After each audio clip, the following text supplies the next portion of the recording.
Bonjour, si vous êtes à ce stade, c'est que vous êtes intéressé par les mathématiques. Et ça tombe bien parce que je vais vous présenter aujourd'hui un jeu très complet pour travailler tous les domaines qui posent problème en mathématiques. Alors, l'avantage du jeu Matois, c'est son support, que vous voyez ici, donc une droite de perles composée de 100 perles. Et vous avez ensuite 160 questions réparties en 8 domaines différents, que je vais vous montrer juste après. Alors, Matois, c'est un jeu en mathématiques basé sur le jeu de loi classique. Donc un plateau classique, je vous montre, vous connaissez. L'avantage du jeu Matois par rapport à ce genre de plateau, c'est que l'enfant va pouvoir découvrir énormément de choses. Alors, si on regarde uniquement le plateau de jeu, on va se rendre compte que l'enfant, quand il va se déplacer, va pouvoir observer les grandes logiques dont Piaget parlait, c'est-à-dire notamment l'itération, donc ce plus 1. L'enfant va peut-être d'abord commencer par répondre à une des 8 questions, lancer le dé et puis se déplacer sur le collier. Il va bien voir que pour se déplacer, il devra chaque fois ajouter une perle.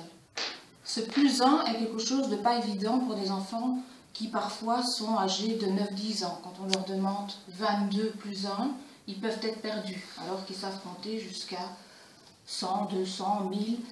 Leur expliquer que 22 plus 1, ce n'est jamais que la litanie augmentée de 1, va les aider. D'autre part, quand l'enfant est arrivé au 2, il voit que dans le 2, le 1 reste présent. Donc l'inclusion des nombres entre eux se voit très clairement avec ce matériel. Si je continue à me déplacer en répondant correctement aux questions, ici le 4 par exemple, je vois clairement que dans le 4, il y a le 3, dans le 3, il y a le 2. Sous-entendu, le 4 est plus grand que le 3, etc. Alors, les couleurs vont amener l'enfant à se rendre compte des particularités de notre système qui est décimal. Et si par exemple l'enfant veut me montrer 45 perles, il va compter d'abord les paquets par dizaines, les paquets de 10, lui va parler de couleurs dans ce cas-ci, et puis il va pouvoir dénombrer les unités simples. Au départ, on peut utiliser le matériel basé sur le matériel Montessori, où l'enfant revoit la configuration des 4 paquets à gauche et les 5 unités à droite, où on va pouvoir faire le parallélisme entre l'écriture arabe et la visualisation des différentes perles. C'est très visuel, mais c'est aussi très kinesthésique. Il y a des enfants qui vont s'approprier le matériel en le prenant dans les mains, et il y en a qui vont écouter le son de 45 ou d'autres nombres. Une petite remarque, beaucoup d'enfants, même âgés, quand je leur demande de me montrer par exemple 23 perles, ils vont me faire 10, 20, et plutôt que d'aller au nombre correct, ils vont continuer en faisant 21, 22, 23. Ce qui est assez logique puisqu'ils auront vu les 20 perles et puis les 3, mais en me montrant ici 17 perles, ça ne correspond pas du tout. Alors, leur logique, notamment, peut être le fait que quand ils entendent 23, ils ne vont jamais aller chercher dans les 30, puisque dans leur tête, c'est 20 et pas 30. Or, on sait très bien que 23, c'est bien ce nombre de perles-là qui est très visible avec le matériel. Alors, ça, c'est le support qui va amener énormément de principes à l'enfant, tels que je vous ai expliqué, il y a encore beaucoup d'autres.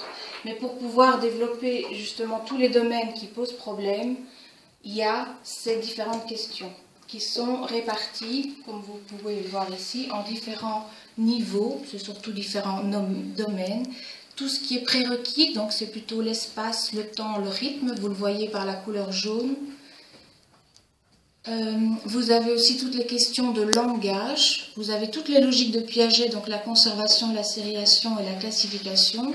Puis vous avez tout ce qui est de l'ordre du dénombrement, comptage, dénombrement, la numération et les opérations. Alors, vous avez des exemples de questions ici pour chacun de ces domaines, en sachant que ce sont des questions qui sont toutes différentes et vous en avez 20 par domaine, ce qui vous fait 160 questions. Alors, n'hésitez pas à les consulter sur place. Je vous donne juste un exemple ici. Pour une question de rythme tellement important en mathématiques, je vais demander à l'enfant de reprendre sur base d'un symbolisme un mouvement. Et donc ici, c'est bien expliqué que quand il voit 2 barres, il doit taper des pieds. Quand il voit un rond, il tape sur la table. Et puis une croix, c'est dans les mains. Et donc à lui de, par un balayage correct, refaire cette série, notamment. Question de langage, ça pourrait être par exemple de remettre les mots ensemble, ceux qui vont bien ensemble, comme les termes distribuer, augmenter, enlever, retirer, ajouter, couper, mettre ensemble. Donc là, toutes des questions de langage. Ici, une question de conservation, ce serait par exemple de montrer le 1 qui vaut vraiment 1. Donc, est-ce que c'est celui de gauche, est-ce que c'est celui de droite, est-ce que c'est un autre 1 qui visuellement apparaît? Question de sériation, est-ce que l'enfant peut décrire correctement la bille qui manque ici au milieu? Donc, est-ce qu'il parviendra à décrire une bille qui est à la fois plus grande que la précédente et plus petite que celle juste après?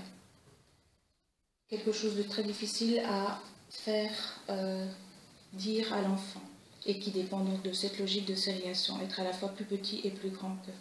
Question au niveau de la classification, pourquoi est-ce que je peux mettre ensemble, par exemple, le chat, le lion, les coccinelles?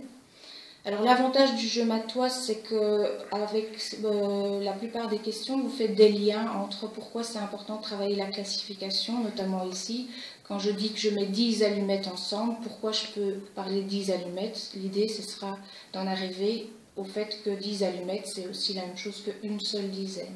Donc tout ce qui est contenu-contenant qui va être travaillé avec la logique des classifications.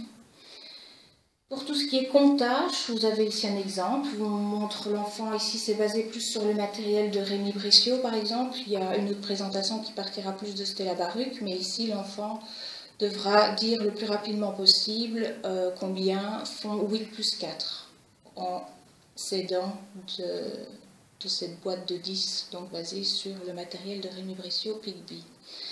Pour tout ce qui est numération, un exemple de question serait par exemple trouver le plus petit nombre à l'aide de ces 3 chiffres qu'on va pouvoir remettre sur des petites étiquettes. Il faut savoir qu'avec beaucoup de questions, on peut fabriquer des jeux supplémentaires avec l'enfant, dont notamment dans la numération, il est demandé de retrouver tous les mots nombres qui existent pour écrire tous les nombres. Et donc, c'est un matériel qu'on peut construire et utiliser en plus. Alors ici, au niveau des opérations, de nouveau des étiquettes qu'on peut proposer à l'enfant pour qu'il parvienne à retrouver 4 opérations différentes à partir du 3, du plus, du 5, du égal, du 8 et du moins. Et donc, pour l'aider dans tout ce qui est réversibilité et les opérations inverses, etc.